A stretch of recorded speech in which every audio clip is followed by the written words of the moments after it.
What's up my honey bunnies, and welcome back to the Cruelty Free Vanity. For today's video, I'm going to be doing my current obsessions and disappointments. I do try to make these videos every 2 months, but I think it's been 3 months and a half since I did my last one. So I do have quite a bit of products. I'm just going to start off with the disappointments. They're not like horrible products. They just didn't work out for me for one reason or the other.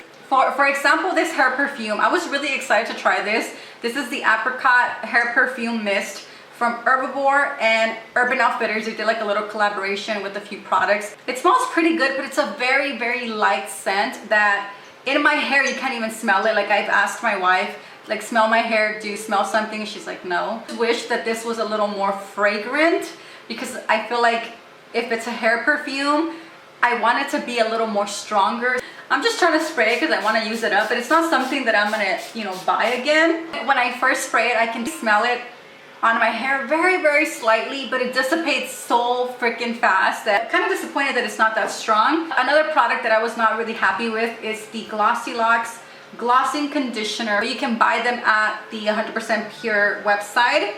Unfortunately, this was just not conditioning enough. I know it is supposed to be a glossing conditioner, but I didn't even see that my hair was glossy. I'm up to right here, so I'm gonna try to finish it up, but again, it's not something that I want for my hair, because for my hair, I do want something that's gonna be more conditioning, something that's gonna make my hair soft. You know how conditioners, when you first apply them, they feel super like slippery and soft?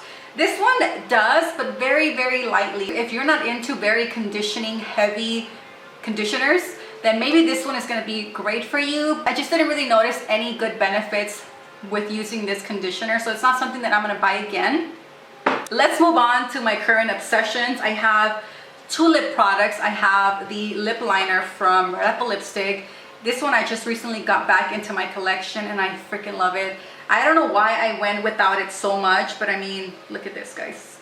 So beautiful. I recently got this maybe like a month ago or like a month and a half ago, and I already used it so much where you can't even see like, the little label here. So I've been using it way too much. This is my holy grail lip liner, so I'm really happy that I got this back in my collection. Again, it's the Red Apple Lipstick lip liner in the color Natural. This one came in my Petit Vour, and this is called Marinati. That's the name, but it's this beautiful color right here. It's called Tickled, and let me just give you a swatch of that. Super beautiful. I've been wearing this alone, and I've also been wearing it with the lip liner under. It just looks really, really beautiful. I'm really digging this formula as well. It's not that sticky, it's not that thick, it's very comfortable, and of course it's vegan, cruelty free, and natural, so that's a great thing. Of course, it cannot be a current obsessions video without talking about a highlight. This one right here came in my July box. It's called Seek from Teri Miyahira. It is just a gorgeous rose gold, like a rose gold that is perfect for someone of color. Because there's some rose golds that are just too pinky, and I just feel like pinky highlights just don't really go well with my skin tone, and that's just my preference. I'm just not really into pinky highlights, but this one, even though it does have a little bit of pink, it just has the right amount of pink and the right amount of gold. It just looks gorgeous, and that is actually what I'm wearing on my cheekbones right now. So beautiful. I am obsessed. I mean, Teri knows her shit, man. She knows how to make an amazing all-natural vegan cruelty-free highlight that's gonna be popping, that's gonna be pigmented, it's beautiful, so definitely recommend this one. This right here is a natural vegan cruelty-free foundation, and it's called EVXO. This is the natural organic liquid mineral foundation. It's gluten-free and vegan, and I got the color almond. I actually got this one at I bought this one right after I got back from vacation, and because I had a really dark tan, like I was pretty dark, and I freaking loved my tan, but unfortunately it did go away already, so this color is not really my match right now, but I'm still wearing it because I really do enjoy the formula. So I want to give you guys a swatch, but that was way too much product. So that is the almond right there. The ingredients in here are actually really amazing. The first ingredient is, where is it? It's aloe leaf juice, and then water, and then chamomile hydrosol.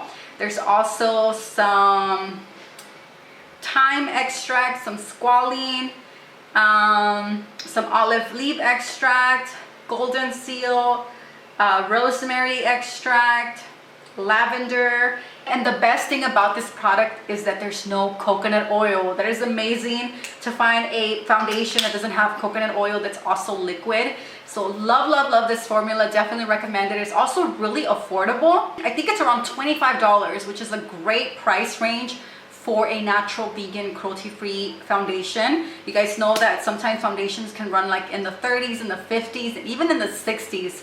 So definitely recommend this one. A great formula. It hasn't broken me out. I believe they do have 1 or 2 shades that are darker than this one. So their shade range is not like super extensive, but they do have, I think, 6 shades. So again, not that great, but I really love the formula, and I really do love that she does offer some darker shades. The next obsession of mine is a makeup brush. And this is the Real Techniques Deluxe Crease Brush, and it just looks like that. It's very fluffy, a little bit dense, but I have been loving it. It has been my go-to makeup brush whenever I'm in a rush and I don't want to be going through all of my makeup brushes to find one. This has been my go-to. It's just amazing. I do my all over color, I do my transition, I do my crease, and I even do my lid. I mean, it's a great brush, definitely recommend it. It's an old one. I've had this one for like years, and I recently rediscovered it. And that was because I didn't want to wash my brushes, and I had a pile of brushes to wash, and I only had a few left, so I just kept using this one because I was too lazy to wash any of my other ones. But I'm glad that I was actually lazy to wash my other brushes, because it really gave me the opportunity to use this brush and really learn to appreciate it. These right here are the Pacifica Underarm Deodorant Wipes, and these have been a lifesaver this summer, or just like in the warm weather. They're amazing. I take these in my purse. I will say that I don't use these as deodorants. I just rip the wipe in half, and I just only use half of it because I don't really need the whole wipe. I use these to remove any funk and old sweat that's under my armpits before reapplying my deodorant, because in the summer, unfortunately, I do have to reapply my deodorant. So these have been a lifesaver. My next obsessions are eyeshadows, and these are all from Mother Bear's Handmade. She actually makes amazing, very affordable, highly pigmented, cruelty-free, vegan, and natural eyeshadows. And she also does custom work. For example, if you have an eyeshadow that you have been loving or you've been wanting to get, but you don't want to get it because it's not vegan or it's not natural or whatever the case might be, she can definitely dupe it for you guys. She does have a fee for whenever she does a custom work, but I think it's definitely worth it. I have been wanting to try the Lolita eyeshadow and blush from Kat Von D, but it was a limited edition product, so it's sold out everywhere. So what I did was ask her if she can make me a dupe of that one. She made this one right here, which she named Current, and it's so effing beautiful. I actually have this on my crease. Let me give you guys a swatch. I mean, can you guys see how pigmented that is? Her shadows are so freaking pigmented, and they blend so nicely. And they're so affordable, which is amazing. Again, this is Current, which is the Lolita dupe. I've been really loving her mattes. Her mattes are really great. This one right here, I believe, is called Brick. Let me give you guys a swatch. So this one is Brick, and then we have Squash, which is this one over here. I've also been loving these two over here, which are supposed to be a dupe for the Tom Ford Nude Dip Quad or something like that. I don't remember the name, but it is for eyeshadows. But I only wanted these two right here because I feel like the other two shadows, I kind of have something very similar to those. So let me just give you guys a swatch so you guys can see how freaking pigmented her eyeshadows are. So there you go. Do you guys see that? Do you guys see the pigment? It is so pigmented. Oh my god, and this color is so beautiful. It's kind of like a taupey brown. So beautiful. This one doesn't really have a sticker, so I don't know which one this is, but again, it is the brown ones from the Tom Ford Quad dupe that she did. So this one over here I already wore. Some of you guys really loved it when I wore it in a Instagram video. It's gorgeous color, guys. So I highly recommend the Mother Bear's Handmade eyeshadows. My last two obsessions are actually body care products.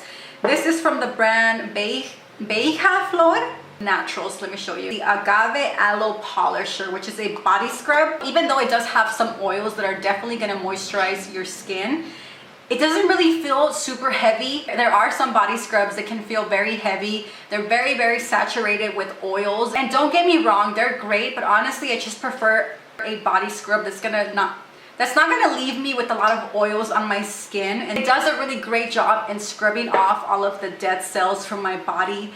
And it leaves my skin super, super soft. And again, it doesn't leave my body super greasy. This next one is by far one of my favorite body butters. So my battery died like a few hours ago and I wasn't able to stay and wait for it to charge. So this is a few hours after my last little footage, so the lighting might look different. And I think I left off with this product. Again, this is the Beija Flor Naturals and this is the whipped shea butter.